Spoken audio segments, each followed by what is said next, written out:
Bienvenue sur Africa 24 dans cette nouvelle édition du QG News. Voici les titres de l'actualité.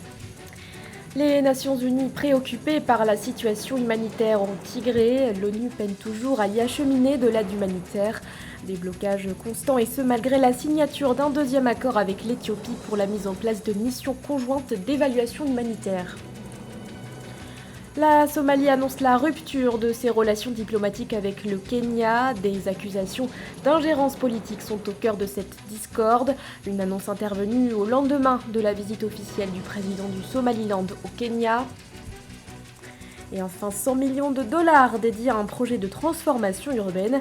C'est la somme qui sera injectée par l'Association internationale de développement en faveur de la capitale du Mozambique, Maputo.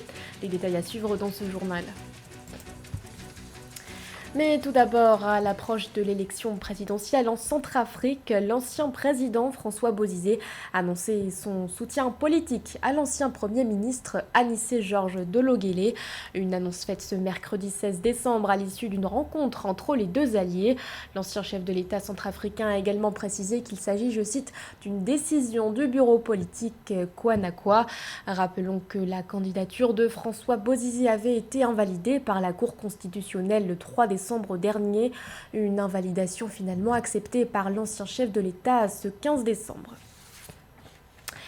L'acheminement de l'aide humanitaire des Nations Unies vers le Tigré rencontre toujours des blocages malgré la signature d'un deuxième accord entre l'ONU et l'Éthiopie actant la mise en place de missions conjointes d'évaluation humanitaire. Les obstacles restent nombreux. Le gouvernement éthiopien avait insisté sur sa volonté d'orchestrer l'acheminement de l'aide humanitaire dans la région. Philomène Tine. L'Éthiopie s'oppose à la volonté de la communauté internationale d'apporter une aide humanitaire en faveur des populations du Tigré dans le nord du pays. Cette situation préoccupe l'Organisation des Nations Unies. Celle-ci peine à convaincre les acteurs qui refusent toute intervention. L'Éthiopie reste un État indépendant. Les Nations Unies ne peuvent pas intervenir dans un pays sans que ce pays n'en fasse la demande. Donc aujourd'hui, l'Éthiopie est vraiment dans ses droits. Au-delà des questions d'ordre humanitaire, il faut comprendre en réalité que la zone de Tigré reste une zone encore instable. Donc ils ont aujourd'hui que la communauté internationale puisse comprendre des questions d'ordre politique intérieur au niveau de l'Éthiopie pour que cette communauté puisse accompagner l'Éthiopie dans le cadre de la stabilisation de cette région. L'ONU avait obtenu du gouvernement éthiopien un accès humanitaire sans restriction au Tigré le 2 décembre dernier. Toutefois, le gouvernement fédéral avait insisté sur sa volonté de coordonner l'acheminement de l'aide humanitaire dans la région. Parce que si rien n'est fait, on va assister à des sécessions dans d'autres provinces de l'Éthiopie. Et ces questions humanitaires sont tout à fait importantes. Et surtout que de nombreux combattants du Front de libération du Tigré se sont malheureusement inféodés aux populations civiles. Et aujourd'hui, l'Éthiopie a peur que nous puissions assister à une reprise des combats, que si nous privilégions l'aspect humanitaire, cela va aider le Front de libération armé à vraiment s'armer militairement et vouloir encore attaquer le gouvernement fédéral. Voilà autant de raisons qui peuvent justifier alors une telle lenteur dans la décision de l'Éthiopie d'accepter la présence des humanitaires. Pour rappel, le 4 novembre, l'Éthiopie a déclenché une opération militaire dans la zone du Tigré. Cela fait suite à l'attaque de la caserne de l'armée éthiopienne à Mekele, la capitale du Tigré, perpétrée par la branche armée du Front de libération du peuple du Tigré, principale formation politique de la région. Près de 50 000 habitants du Tigré ont fui au Soudan voisin et un nombre indéterminé déplacés à l'intérieur de l'Éthiopie. L'actualité, c'est également le Nigeria qui annonce la réouverture de 4 postes frontières avec le Cameroun, le Bénin et le Niger. Cette réouverture concerne par exemple le poste frontalier de Sémékraké entre le Nigeria et le Bénin. Une information confirmée par le ministre des Affaires étrangères, Geoffrey Onyeama. C'est en 2019 que le président Muhammadu Buhari avait annoncé la fermeture unilatérale des frontières terrestres, une mesure prise pour, je cite, contrôler la contrebande d'armes et de drogue, avait indiqué le chef de l'État, et promouvoir la production nationale. Le processus de décentralisation prend forme au Cameroun. Le 22 décembre prochain marque le début de mandat des 900 conseillers régionaux qui se réuniront en session durant lesquelles seront également investis les présidents des régions, un sujet de Paul de Singui. C'est une disposition de la Constitution camerounaise.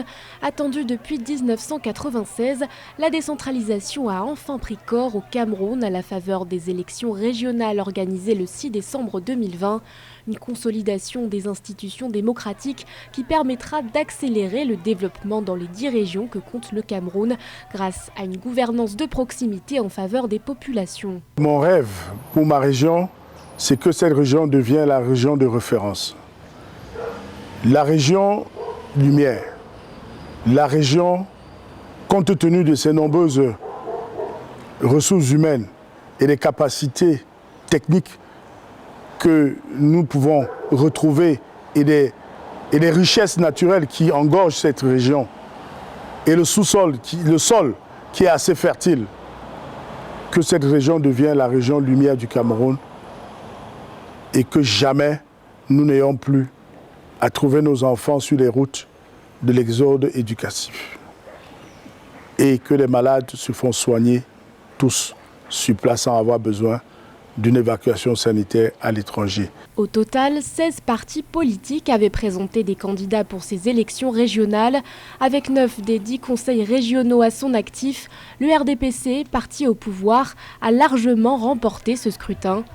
Le mandat des conseillers régionaux débute le 22 décembre lors des premières sessions des conseils, au cours desquelles les présidents des conseils régionaux seront investis par l'instance dirigeante des partis politiques vainqueurs.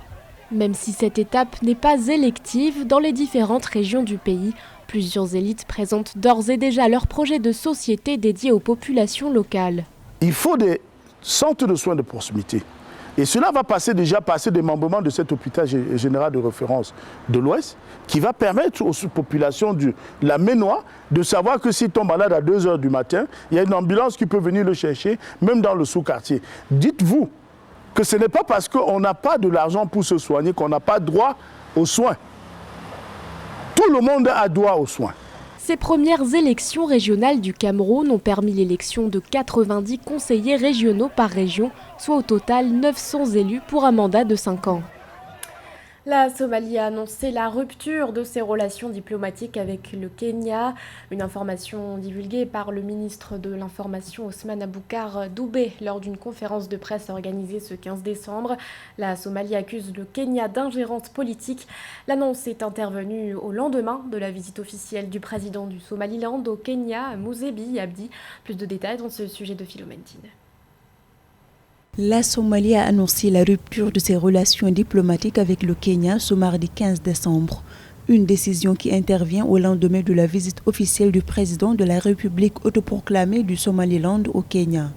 Mogadiscio accuse Nairobi d'ingérence politique, d'atteinte à la souveraineté, à l'intégrité nationale, à l'indépendance politique et à l'unité de son pays. Le Kenya continue de s'immiscer dans nos affaires politiques internes et à ignorer nos appels précédents à cesser de violer notre souveraineté. Nous déclarons donc que nous avons rompu les liens avec le Kenya. La Somalie veut que tous ses diplomates retournent à Mogadiscio et les diplomates kenyans ont 7 jours pour quitter le pays. Selon la Somalie, le Somaliland, qui n'est pas reconnu par la communauté internationale, fait partie intégrante de son territoire, alors que lors de la visite officielle du président du Somaliland à Nairobi, ce dernier a conclu avec le président kenyan Uhuru Kenyatta un renforcement de leurs relations, avec notamment l'ouverture au premier trimestre 2021 d'un consulat kenyan à Hargeisa, capitale du Somaliland située dans le nord de la Somalie, et de lignes aériennes reliant directement cette ville à Nairobi.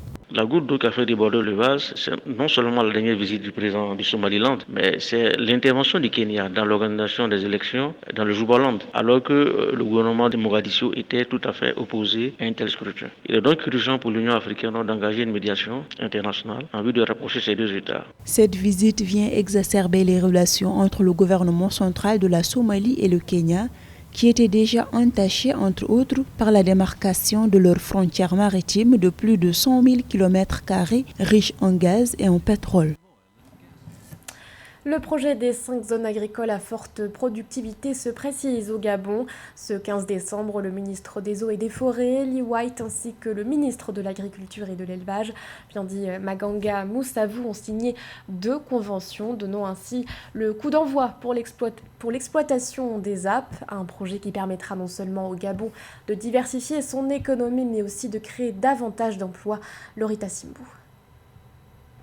Au Gabon, le 15 décembre, 2 conventions ont été signées par les ministres des Eaux et Forêts et de l'Agriculture pour le démarrage effectif de l'exploitation des 5 zones agricoles à forte productivité récemment créées dans le pays. Ces 5 agropoles sont destinés à promouvoir la culture de spéculation vivrière, de même qu'à développer l'élevage à grande échelle. Nous allons réellement démarrer les activités qui permettent de manière pratique d'exploiter nos 5 zones agricoles à forte productivité. Nous avons décidé d'organiser l'exploitation de ces zones de concert. Lorsqu'une date sera arrêtée par le gouvernement, nous lancerons les premiers appels à souscription à l'endroit des investisseurs. Dans le souci de diminuer sa forte dépendance de l'extérieur, le Gabon envisage de réduire à l'horizon 2022 de 50% ses importations alimentaires. L'exploitation des agropoles se présente donc comme une opportunité pour la promotion de la création d'emplois et d'entreprises dans les chaînes de valeur agricole du pays. Pour ma part, le projet de création de 5 agripoles